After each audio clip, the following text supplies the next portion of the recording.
Welcome welcome welcome. 10 நிமிஷத்துல மான் கறி பிரியாணி ரெடி. ரெட்ரோ ட்ரெய்லர் பார்த்துருப்பீங்க. அதில் ஸ்டார்டிங்கில் என்ன சொல்லுவாங்க, ஸ்பெஷலான மான் ஃபுட் ரெடியாக இருக்குன்னு சொல்லுவாங்க.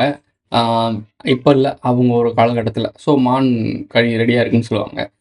இன்னைக்கு ஒரு சிங்கத்தோட வருகையை பற்றி பார்க்க போகிறோம். வாங்க வீடியோக்குள்ள போகலாம். ஓட்டா ஓட்டா.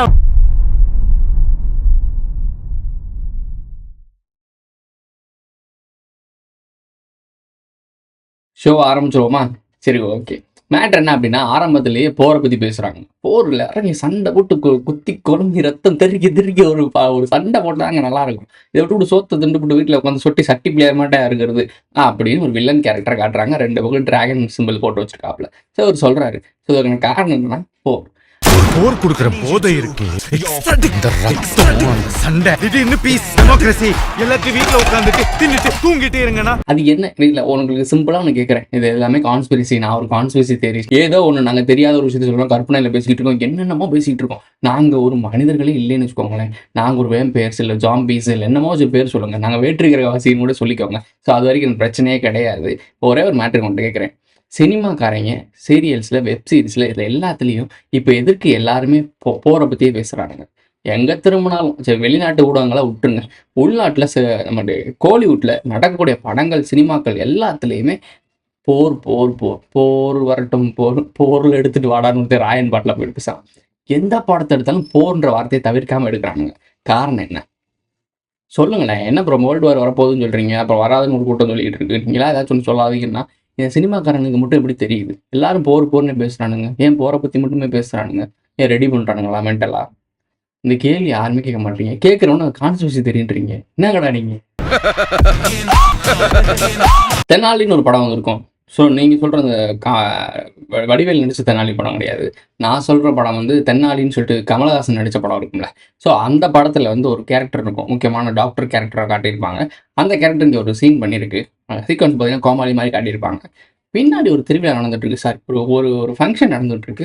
அந்த போர்டில் போட்டிருக்கோம், காந்தி ஜெயந்தி விழா. கந்தன் கூட்டம் காந்திக்கும் கனெக்ஷன் இருக்குன்னு கந்தன் சீரிஸ் பார்த்தவங்களுக்கு தெரிஞ்சிருக்கும். காந்தியும் முருகன் வழியிலேயே சென்றார் அப்படின்றத டீட்டெயில்டாக எக்ஸ்பிளைன் பண்ணியிருப்போம் கந்தன் சீரீஸில். டிஸ்கிரிப்ஷனில் வீடியோ கொடுக்குறேன், பார்த்துக்க. ஃபுல் சீரீஸும் பாரு, 20 எபிசோடு போட்டிருப்பேன், போய் பாரு, அப்போதான் விஷயம் புரியும். இங்கே காந்தி ஜெயந்தி முன்னாடி இங்கிட்ட ஒரு சிரிப்பு, இங்கிட்ட ஒரு சிரிப்பு, லெஃப்ட் அண்ட் ரைட், அதாவது இருண்மை தத்துவம். காந்தி கந்தன். உங்களுக்கு புரியும் நினைக்கிறேன். முருகன் முருகு. அந்த மாதிரி தான், வேறு ஒன்றுமே கிடையாது. அதை காட்டியிருக்கானுங்க. அடுத்த வரியிலே கவனிச்சிங்கன்னா, அந்த இருமை தத்துவத்தை கனெக்ட் பண்ணுறதுக்காக தன்னோட பெண் கேரக்டரை காட்டியிருக்காங்க. பெண்ணாலே சாந்த சுரபி தானே. அவள் ஒரு புத்தராக மாறினா, நான் ஒரு அரக்கனாக மாறினேன்னு சொல்கிறாங்க. அவளை கிட்டத்தட்ட ஒரு புத்தராகவும் என்ன கிட்டத்தட்ட ஒரு அரக்கனாகவும் மாற்றிருச்சு. புத்தர் அரக்கர். இவங்க சொல்லுவாங்க டிசிபி குரூப்பு, அது என்ன சொல்லும், வள்ளலாரும் பரசுராமனோட மறு உருவம் தான் அப்படிலாம் சொல்லுவானுங்க.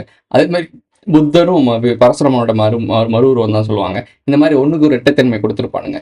அதே மாதிரி இங்கே இருக்கக்கூடிய கிருஷ்ணன் தான் அங்கே இருக்க கிறிஸ்ட், அதாவது ஏசப்பா அப்படின்னு சொல்லுவாங்க.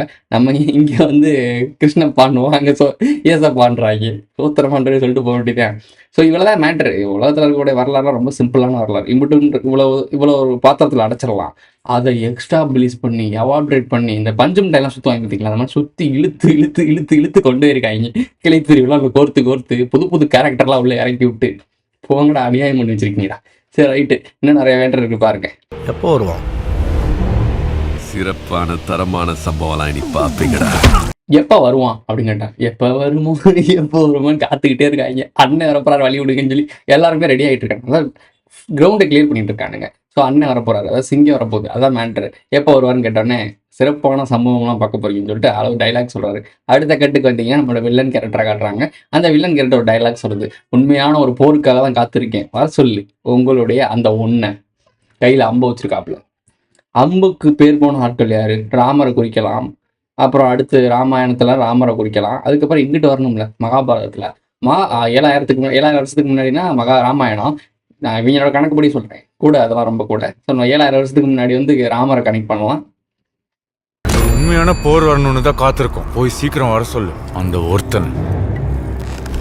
எதிரி தானே சொல்லக்கூடாது, நமக்கு அது எதிரியாக தானே காட்டப்படுது. இந்த பக்கெட் வந்தீங்கன்னா மகாபாரதம். அதில் அர்ஜுனன் கர்ணன் 2 பேருமே வில்வித்தையில தரமான ஆட்கள்.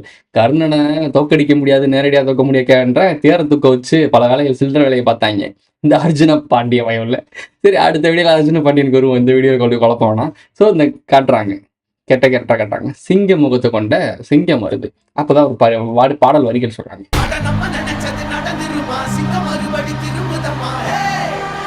நம்ம நினைச்சது நடந்துடுமா, சிங்கம் மறுபடி திரும்புதம்மா. திருப்பி வரான்னு சொல்றாங்க. குதிரை இருக்கு ஆல்ரெடி இங்கே தான் உட்காந்து விளாத்துட்டு இருக்கு. சிங்கம் வரணும்ல ஃபீல்டு கிளியர் பண்ணிட்டு இருக்காங்க. ஏகப்பட்ட வீடியோஸ் ஃபாலோ பண்ணிட்டு வரவங்களுக்கு தெரியும். சிங்கத்துக்கான இடத்த ஃபீல் பண்ணிட்டு இருக்காங்க. சவுத் இந்தியாவோ யூனியன் ஆஃப் சவுத் இந்தியா பிரித்து அவங்களுடைய எஜெண்டா, அதாவது அவங்களுடைய தலைமை பண்ண ஆட்கள்லாம் இங்கே வரப்போறாங்க. இப்போ நீங்கள் எப்படி நியூயார்க்னு சொல்லுவோம்ல, சரி அமெரிக்கா இருக்குல்ல, அமெரிக்காவில் வந்து நியூயார்க் சிட்டி இந்த மாதிரி ஒரு முக்கியமான ஹப்பாக இருக்குல்ல, அமெரிக்கா தான் எல்லாத்துக்குமே தலைமைச் செயலகமாக இருக்குது. அதே தலைமைச் செயலகமாக இந்தியா இருக்க போது.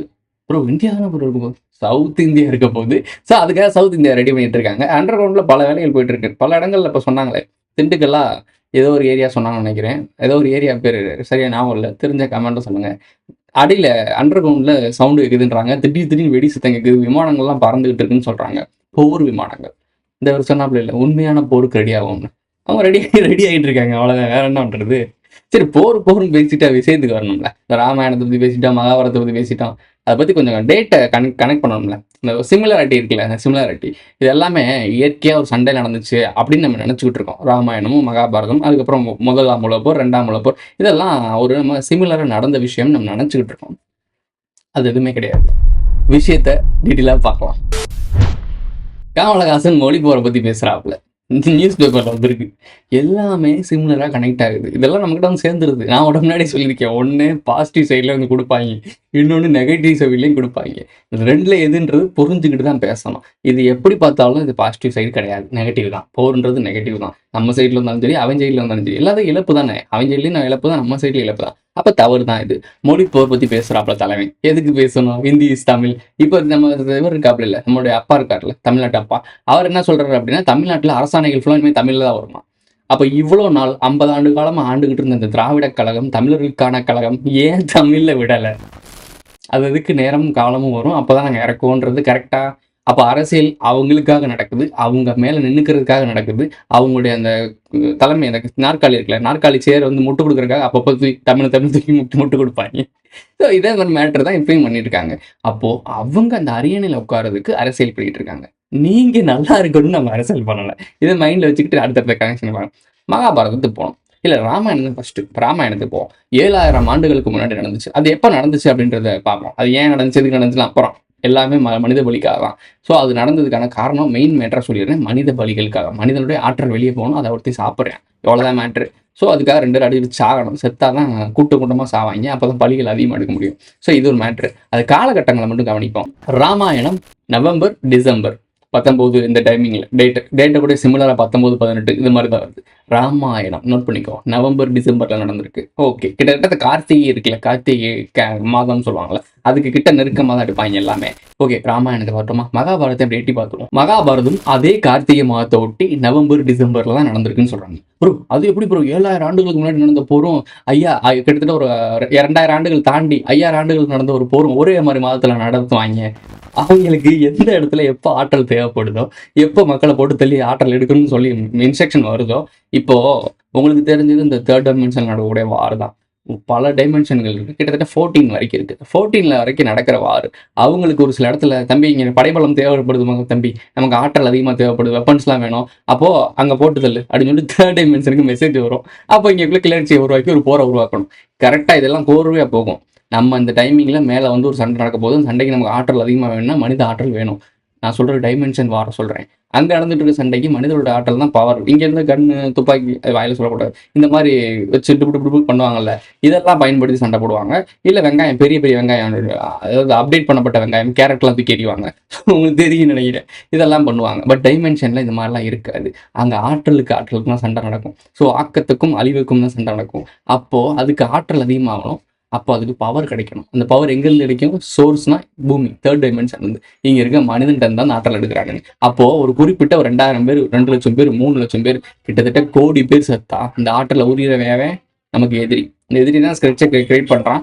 யாரை போரில் செத்தாலே மனித பலி பூமியில் விழுந்தாலே அது எதிரிக்கு தான் போகும். ஏன்னா அந்த பூமி, நம்ம சோலார் சிஸ்டம், இந்த ஒட்டுமொத்த பிரபஞ்சத்தையும் கிரியேட் பண்ணதே எதிரி தான். நம்ம இங்கே வந்து டேப் ஆயிருக்கோம், அவ்வளோதான். இது நம்ம ஃபாலோ பண்ணுறவங்க எல்லாருமே தெரியும். சரி, ஃபாலோ பண்ணுறவங்க எல்லாருக்கும் தெரியும். ஸோ இந்த மாதிரி போர்களை உருவாக்கி மக்களுடைய பலியை எடுத்து அவன் ஆற்றல் எடுத்து சண்டை போட்டு ஜெயிச்சுக்கிட்டு இருக்காங்க. அதாவது தலைமை பண்புக்கு வர்றதுக்கு, பிரபஞ்சத்தின் அதிபதி ஆகிறதுக்கான சண்டை நடந்துட்டு இருக்கு. இவ்வளோதான் விஷயம். இதுக்காக தான் போர் நடந்துட்டு இருக்கு. இதுக்காக தான் இங்கே இருக்க கீழ்க்கு மட்டும் கிருக்கிங்க இருக்காங்க. வெறும் காசுக்கும் புகழுக்கும் அந்தஸ்துக்கும் பேருக்கும் புகழுக்கும் வாழ்ந்துட்டு இருக்க பைத்தியக்காரங்க. இதுக்கு அடுத்து ஒரு வாழ்க்கை இருக்குடா. இதோட முடிய போறது இல்லை. இந்த உடம்புக்குள்ள இருக்க இந்த ஆற்றலுக்கு அழிவில்லைன்னு உங்களுக்கு தெரியுமா தெரியாதா? ஸோ இந்த ஆற்றலுக்குள்ள நம்ம உடம்புக்குள்ள இருக்க அந்த ஆற்றல் இருக்குல்ல, இப்போ 3rd டைமென்ஷன் இருக்கனால ஃபிசிக் ஃபார்ம்ல இருக்கேன். ஃபோர்த்தில் போயிட்டா ஆஸ்ட்ரல் ப்ராஜெக்ட், அதாவது நீங்கள் செத்து போகணும் பேய் பிசாஸ் சொல்றீங்களா, அந்த ஃபார்முக்கு போவேன். அதுவும் ஆற்றல் தான். அதுக்கு அடுத்து ஒரு ஆற்றல், ஒவ்வொரு டைமென்ஷனுக்கும் ஒவ்வொரு வேரியேஷனில் மாறிட்டு போவோம். இப்போ 3ர்டில் இருக்கனால இந்த மாதிரி கை கால் வாயில் வச்சு பேசிக்கிற பல்லுலாம் இருக்குது, சுத்த பல்லாம் இருக்கும் அடியில். ஸோ இதுதான் 3rd டைமென்ஷனுக்கான டெஃபினிஷன். ஸோ ஒவ்வொரு டைமென்ஷனுக்கும் போகும்போது இந்த ஆற்றல் தான் மாறும். அதாவது நான் தான் மாறுவேனே தவிர நான் அழிவே கிடையாது. அழிவில்லா தலைவன்ற நாம தான். அப்போது அழிவில்லாதவனா நீ தெரிஞ்சுக்கிட்டாதான் நீ முன்னோர்கிட்ட போவ. ஏன்னா நியாயமாக நடந்துப்ப, மக்களுக்கு உண்மையை சொல்லி புரிய வைப்ப. இப்போ நான் பண்ணிட்டு இருக்கோம்ல, அந்த மாதிரி பண்ணிட்டு இருப்பேன். ஆனால் எதுவுமே தெரியாமல் இந்த லௌகிக வாழ்க்கை, இந்த 3rd டைமென்ஷனே நம்ம சிறை பிடிக்கலாம் உருவாக்குனது.